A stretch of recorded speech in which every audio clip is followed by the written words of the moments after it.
When a wife denies a husband what is his for non-legitimate reasons, even though she will truly believe they are legitimate, but more so just because she's not like really vibing it in the moment, typically that's fine. Like, men are really gracious with us women. Men on a whole are pretty reasonable. So he doesn't mind a denial here and there. But when it's a no tonight, and then it's a no the next night, and then it's a no the night after that, and then it's a no the night after that, he eventually finds himself welcomed into the Sexless Island Club. So if a wife denies her husband sex on a regular basis, she's just a fool. Because we've already been warned that the flesh is weak. And she is setting up an environment in which her husband is going to be unnecessarily tempted, which has the potential to completely and utterly destroy his marriage. And if that happens, guess what? He gets all the blame. Nobody ever looks at the wife and is like, oh, well, you haven't had sex for 15 years. What did you expect? That's what I would have told her. And I always tell the women who believe that this is a self-control issue, how many of you have not failed on a diet? Drop it in the comment if you're one of the anomalies who've been on a diet and has never failed. What typically more so happens is that the woman just really deprioritizes sex. She kind of just forgets about it. But if she makes that conscious effort to say yes, even if she's not vibing it in the moment, what typically happens is that she'll start off and be like, okay, yeah, let's go ahead. And I know that guys don't like the duty sex, but what you have to remember is like she's kind of forgotten that aspect. And then you get going and she's like, oh, this feels good. I like this. We should do this more often. And that's why I'm always telling you guys to go ahead and go with it. Because she might start off not excited about the whole idea, but as she goes along, she gets into it. For this video, it's because the marriage started off in the wrong way in the first place. You start off the marriage off of how she makes you feel and how you make her feel, and because of sex, and you think this is love. And you have a preconception of what your life would be like with her and also her. And when you marry her, and after you said kiss the bride and all of these thing, you're like, yes. And then you go into the relationship. Now you're like, it's not what you expected it to be. It's not who you think she was. And then she has the same view in you. And guess what? Now you both are trying to make the relationship work. It's not as supposed to be. If you have to try to make the relationship work, it's not going to work. Because guess what?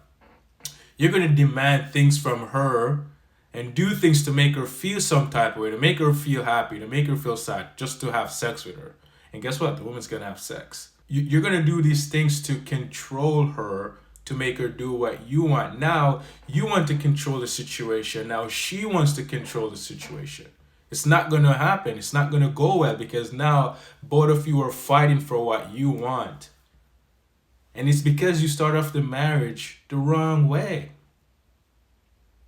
You're supposed to let it happen naturally. And you're basing marriage and love off sex. That is not love, and that's not a marriage.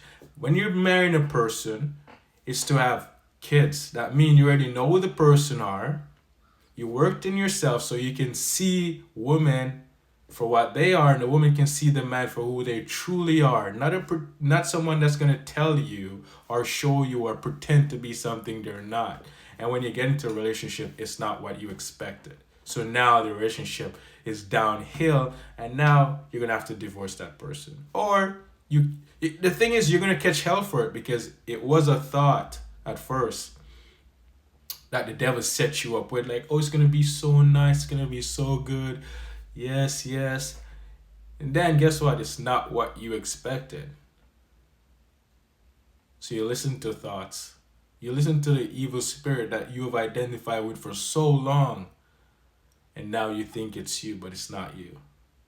And that's how you get set up. That's why so many marriage don't last.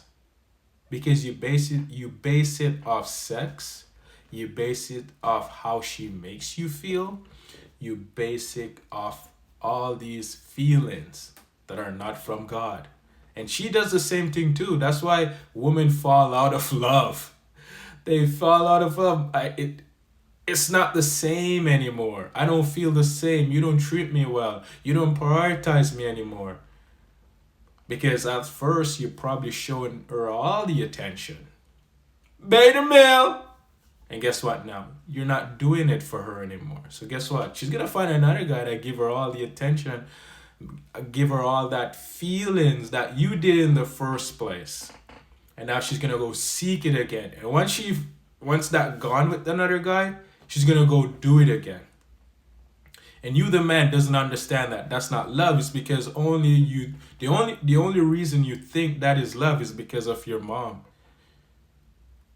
You might not remember, but she would do things to you, right? Probably yell at you, probably tell you things about your dad. I don't know. But moms do a lot of things, man. You know? And by them doing that, or she yell at you to do your homework, or yell at you to not do some things, that's not love.